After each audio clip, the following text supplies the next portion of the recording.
Hey, it's Chris over at Dixieland Farm, and today I'm taking apart my CH Products Flight Sim yoke.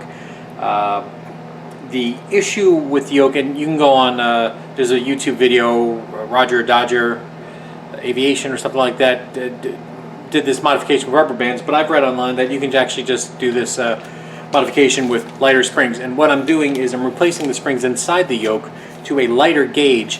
And the reason is when you are doing very fine controls right there in the landing, the springs are a little too stiff. So I'm going to swap in these springs and see if it does any better. So let's go ahead and take a look inside. So here we go, 8 screws, and this is the part I'm replacing.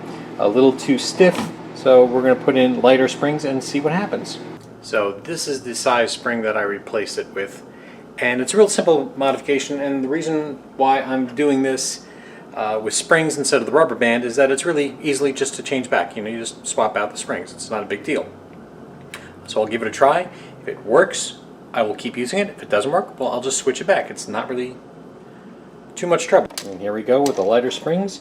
I just have to put this back together correctly.